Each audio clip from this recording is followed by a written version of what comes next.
YouTuber apologies. Definitely a place with some of the most insufferable, brain-dead people on the face of the planet. Because whether it be from apologizing after teabagging on dead bodies, to making a literal ukulele apology in response to predator allegations, it seems like these lobe-decapitating specimens really have no limit. Unfortunately for us, this year it really does seem no different. So I've taken 10 of the most infamous YouTuber apologies of this year, and I'm gonna be tier listing them.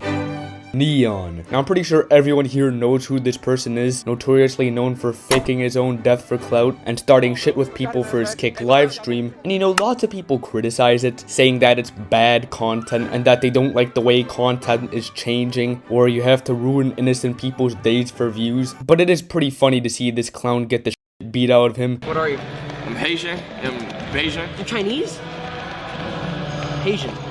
Haitian. What is that? Haiti? Haitian, It's an island.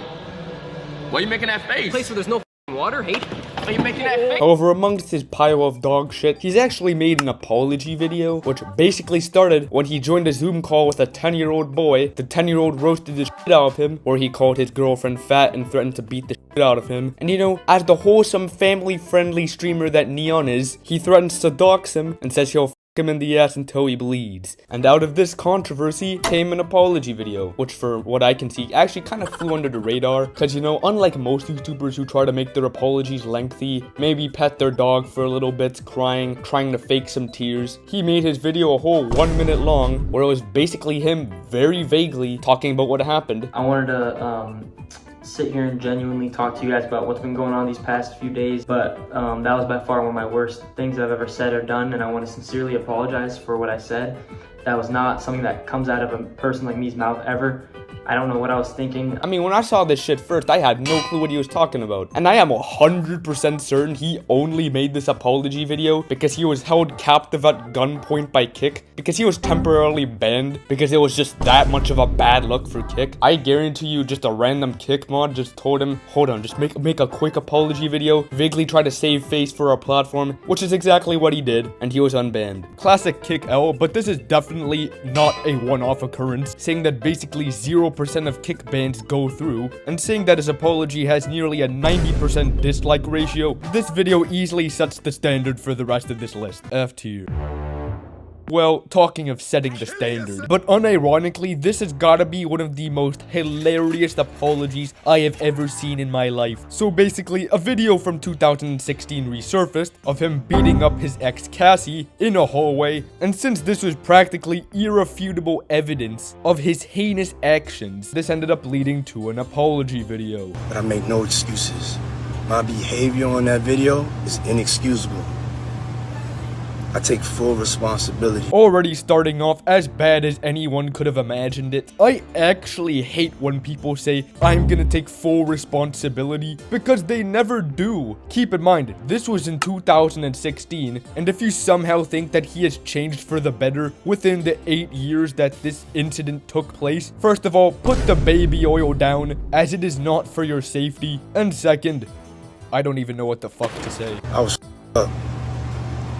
I mean, I hit rock bottom. Also, I really dislike that excuse of people saying that they hit rock bottom, so magically, their heinous actions can be completely overlooked, which is just not the case, because what happens if you hit rock bottom again? You gotta learn how to control your emotions, so this shit doesn't happen regardless. Oh yes, I did hack into somebody's life savings and retrieve it for my own, but you have to understand, I was poor at the time. Like, I think you get the point that I'm trying to make, so this is also going in F tier.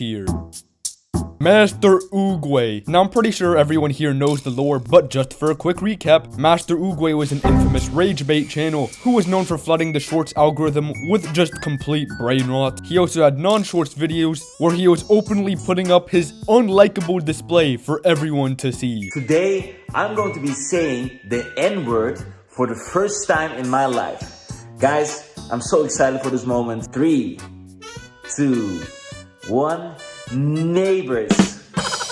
This started off as a joke, but eventually, as he was ramping his stunts up, he flew a little too close to the sun when he'd end up saying this. So, technically, since my great-great-great-great-great-grandparents are slaves, I am allowed to say it as well. Nigga. True Sigma over here. In fact, technically all of our ancestors come from Africa. You could be the whitest man alive, and your great-great-great-great-grandfather's nephew could be 0.5% black, and boom, I guess you have the N-word pass now. This obviously left a ton of people outraged, which would end up leading to an apology video. What's up, guys? It has come to my attention that a lot of people are making videos about me, and I want to apologize for absolutely not giving a fuck. Like, even in his apology video, he could not help but to just rage bait. In fact, I specifically remember this period of time. It's like, no matter what side you were on, you were just gonna find a bunch of brain-dead toddlers. If you liked Master Oogway, you were a toddler. If you were D1 Master Oogway hater, who was constantly begging for validation, you were also a toddler. The rage bait would even get better when he'd release this masterpiece of a song. All I did was say the word. Yeah, the run's cooked, I'm sorry. Which it actually was cooked for once in his life, as he'd end up getting permanently banned from YouTube. Like, just watching this whole situation from afar was the funniest spectator sport I could have listed off for you, D tier.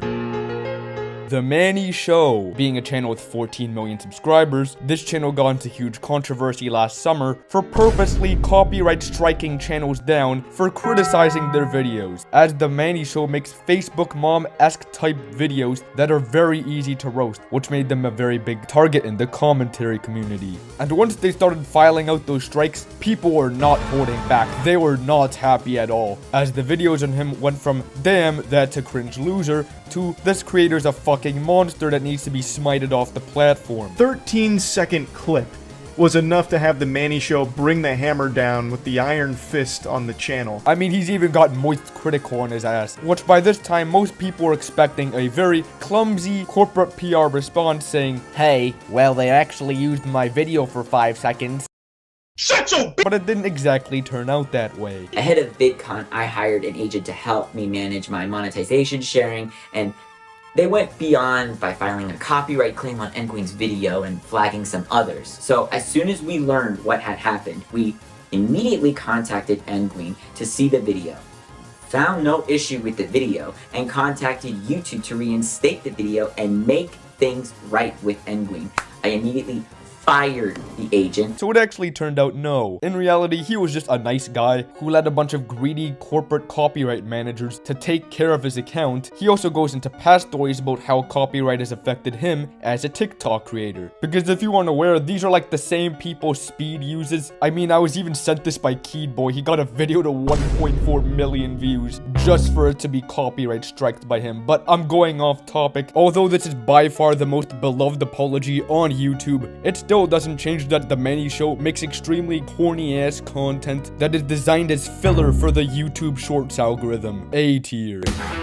Watcher. Now, I'm not sure if many people remember this from a few months ago, but basically a channel with around 3 million subscribers that made long-form documentaries decided, hey, you know all these subscription services and shit? Well, why don't we do that ourselves? So they offered a $6 subscription plan to be able to catch up on the new Watcher video, and that they'd be announcing their projects on YouTube. And obviously, to the non-existent PR team that they had, nobody liked this. Like, this shit reminds me of the Elon Musk tweet where he said, remember that $8 you could be spending buying a coffee in the morning? Well, why don't you use it on Twitter? This is like the same shit they tried using, and once they realized it didn't work, they immediately backpedaled. Hey everyone, last Friday we announced that we're leaving YouTube and launching our new streaming platform. We messed up. A lot of you spoke out with extremely valid comments and concerns. You either die a hero or live long enough to see yourself become 3 guys on a couch. And even though it is pretty mid, it was quick, straight to the point, and it was a good way of reassuring viewers, hey, we aren't greedy evil corporates who only do YouTube for the money.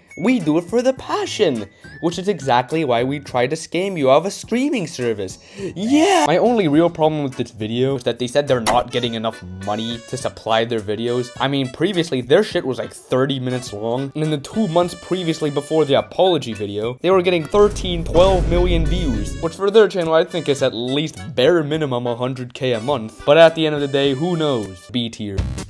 KSI. Now, unlike Master Oogway, his roots did not start from ragebait, as over years and years, he would build a huge following as a partially likable dumbass until he'd face ties with Logan Paul, where it all went downhill, because just a few crypto scams later and the launch of Prime, they would end up creating Lunchly.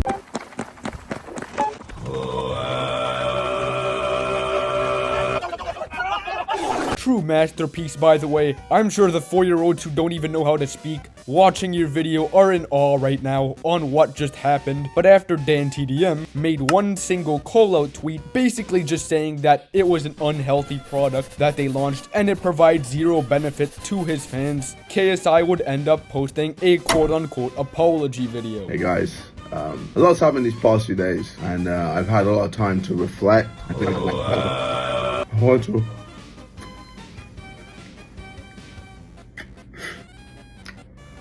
apologize. Like, this is even worse than Master Oogway, because at least with him, he made his little plot twist in the road quick and concise, but for this, he stalled it out completely, until it was obvious he was just doing more rage bait promotion. But I mean, I guess at the end of the day, he got what he wanted. Did he stain his reputation in the process? Absolutely, but we ain't gonna talk about all that, because this is a C tier. Bella the Wolf, literal queen of rage bait, with some cult classics such as I Kill a Soldier. Yes, I kill a soldier.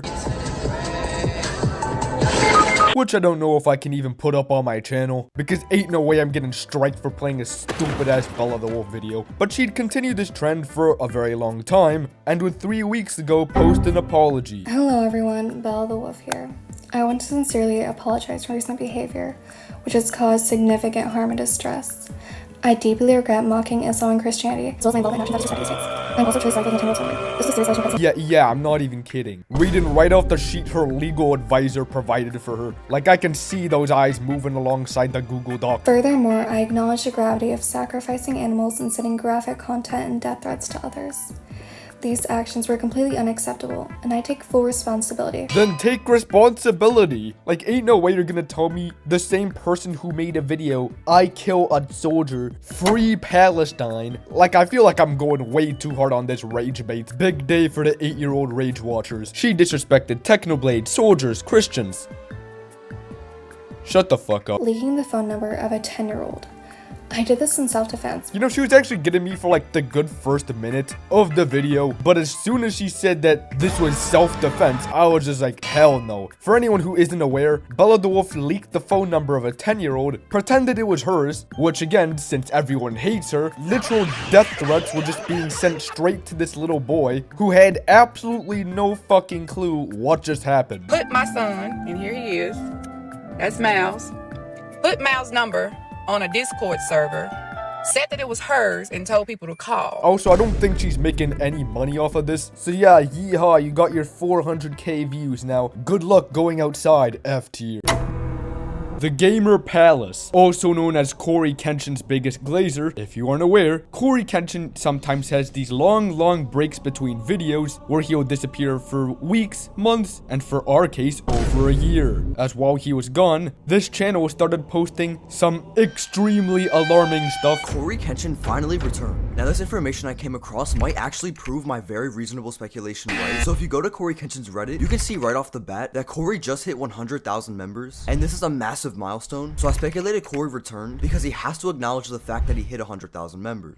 Excuse me, 0 people give a fuck about Reddit. Also, I made another absolutely amazing speculation, and my speculation is that he died. Now the reason I say this is because on his Steam, the last time he played a game was in July, which is crazy, and people who play video games never go that long without playing. Yeah, this guy needs to be locked up in prison. The Gamer Palace probably knows more about Corey Kenshin than his own fucking parents do. Browsing r/Corey Kenshin for 8 hours a day, looking for any possible reason why he could have disappeared, even though in reality, he was most likely just living his life. He would end up posting hundreds of videos just like this until his biggest nightmare came true just a few days ago, where Corey Kenshin actually returned. Corey Kenshin returned, and this is not a speculation. If you go to Corey's page right now, you will see a video titled, "Hey, long time no see," so it's official. I won't be uploading Corey videos anymore, but I will still be uploading content on this page, so I do just want to apologize to Corey because because it certainly wasn't necessary what I was doing. Then delete the videos. I have eyes, you know. And I just want to quickly cover my motives for these Corey videos. I never had an obsession with Corey, and I never wanted to stalk Corey's PlayStation account or even talk to an AI Corey, which I personally thought it was just funny, but it wasn't meant to be taken how you guys took it. But to be honest, the singular reason I made those videos was simply for money. Jesus Christ, 425 for 112k views on a 1 minute and 2 second video. Like, just for rough comparison on how much I was getting paid for videos under 8 minutes, here's an old video from around half a year ago, and yeah, I was getting paid in pesos compared to this Sigma over here, because I was genuinely thinking he was getting at most like $1,000 a month off of this. At that point, just get a job. It's not worth all the hate. But I mean, I sort of understand his motives now, and roughly, I probably would have done the same thing, to just be completely honest. I mean, maybe not to the same extent he was doing it, but for the lack thereof work that had to be done, it was totally understandable. Now, people are actually taking this apology somewhat well, even though he openly admitted that he did this just for views. But it really depends the way you look at it. As for me, it's a C tier. YouTube thinks you'll like this video next.